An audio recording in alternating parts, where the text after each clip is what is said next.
सीधा बात कहें, आधे घंटे ला पुलिस के हटा दे सर, हमनी फरियाद में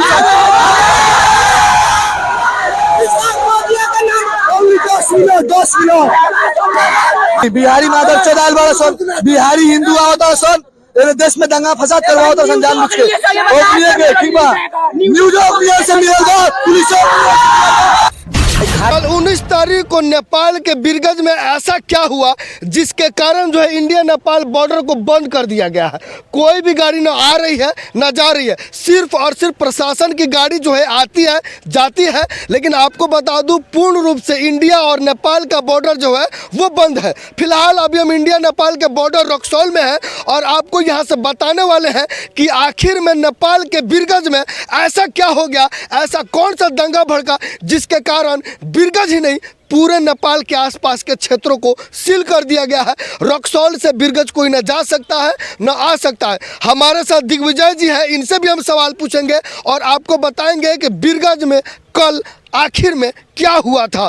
दिग्विजय जी, आखिर में कल बिरगज में ऐसा क्या हुआ जिसके कारण आज नेपाल बॉर्डर जो है वो बंद है? सबसे पहले आपको बहुत बहुत धन्यवाद, इस विकट परिस्थिति में भी आकर आप रिपोर्टिंग कर रहे हैं और आपके चैनल को देख रहे समझ दर्शकों को मेरा जय श्री राम।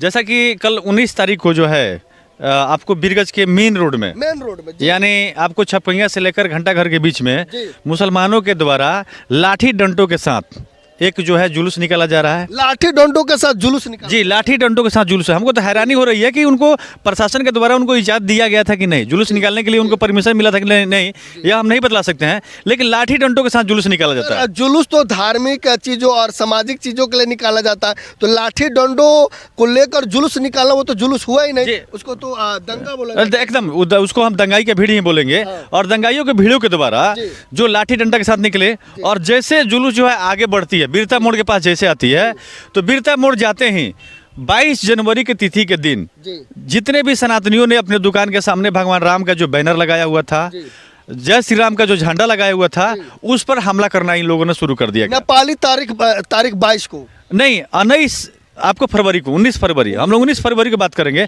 19 फरवरी को जो है सुबह में 11 बजे जो है इन जिहादियों का जो है आपको यात्रा निकलता है और ये लोग क्या करते हैं कि 22 जनवरी को जितने भी बैनर पोस्टर हैं उस पर इन लोगों ने हमला करना शुरू कर दिया। और वहाँ पे जब किसी की दुकान के सामने उसके आराध्य का जो फोटो पर हमला कीजिएगा, उसको फाड़ने का काम कीजिएगा, तो कोई भी सामान्य हिंदू उसको बर्दाश्त नहीं करेगा। वहाँ जब कुछ दुकानदारों ने इसका विरोध किया तो जिहादियों ने उनको मारकर बुरी तरह से जख्मी कर दिया। वहाँ पे सबसे बड़ी हैरानी की बात है कि कुछ पत्रकार जो है वहाँ पर रिपोर्टिंग कर रहे थे। नेपाल का पत्रकार, स्थानीय पत्रकार, यूथ ऑफ बिरगज चैनल का नाम है, वहाँ के कोई शाह जी हैं, वो पत्रकार जो रिपोर्टिंग कर रहे थे।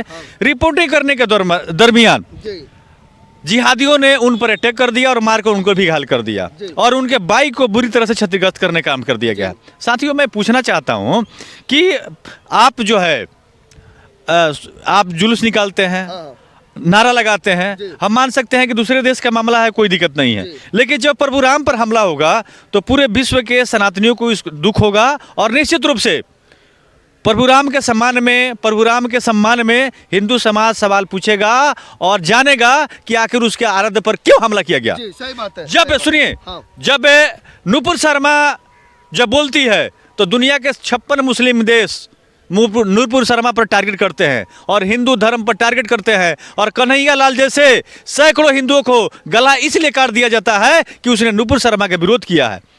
आज प्रभु राम पर हमला हुआ है, कितने मुस्लिम देशों ने इसका निंदा किया है, दुनिया के कितने देशों ने इसका निंदा किया है।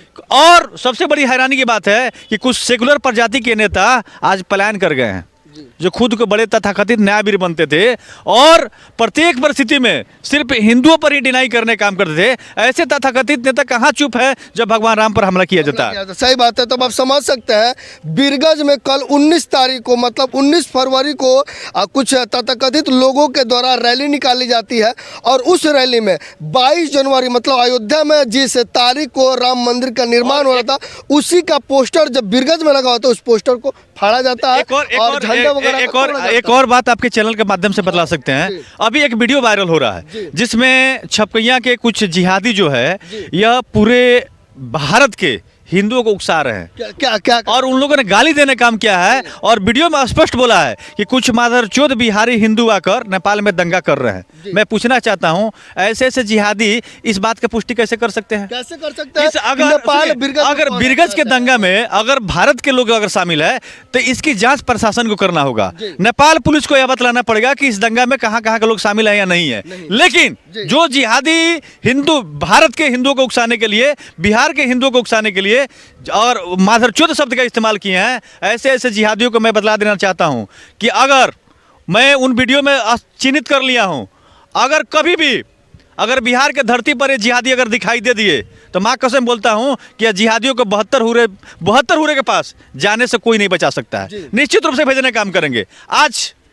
आज जो है वहाँ बोल रहे हैं कि बिहारी आ रहा है, पहले उस ऐसे ऐसे जिहादियों का जांच होना चाहिए कि जो नेपाल में बस गए हैं और जो है ये कहाँ से आए हैं, ये रोहिंग्या हैं कि बांग्लादेशी हैं कि पाकिस्तानी हैं कि कहाँ के जिहादी हैं, पहले इनका जांच होना चाहिए। जबकि नेपाल जो है वो हिंदू राष्ट्र हुआ करता था। जी, यह सब जिहाद का ही कारण है। आज वहाँ पर मुझे दुख होता है कि डॉलर के पैसा पर जो है नेता बिक कर जो है उसको सेकुलर बनाकर आज हिंदुओं के भविष्य को खतरे में डाल दिए हैं। नहीं तो कल वहीं जब राजा थे तो किसी भी जिहादी के साहस नहीं होता था कि हिंदुओं पर बुरी नज़र भी देख लगे। लेकिन आज जिहादियों का फन इतना बढ़ चुका है।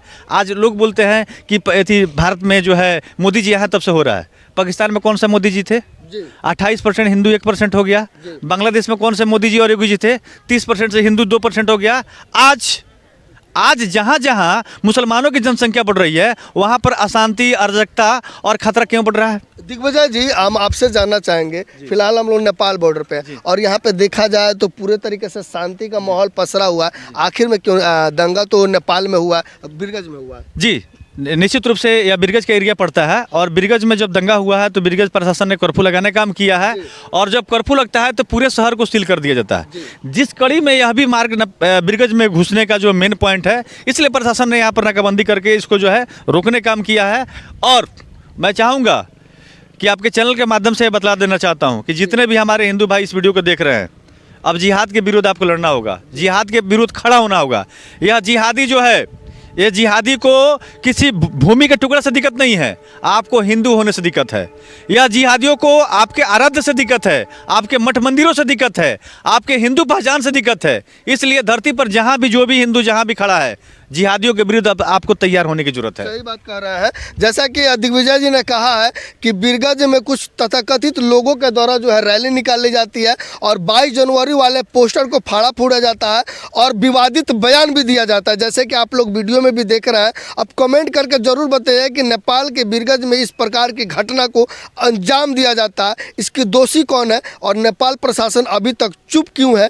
क्या उन विरोधियों पर, उन दंगाइयों पर सरकार नकेल कसेगी कि नहीं कसेगी? और जिस प्रकार से मामला जो है नेपाल में इतना बड़ा मामला बना हुआ है, आपका क्या कहना है? कमेंट करके जरूर बताइएगा। बाकी हम नेपाल प्रशासन से भी अनुरोध करेंगे कि इस मामले की गहनता से जांच की जाए और आरोपियों को कटघरे में खड़ा जरूर किया जाए। बाकी हमारा प्रयास आपको कैसा लगा कमेंट करके जरूर बताइएगा। जय हिंद।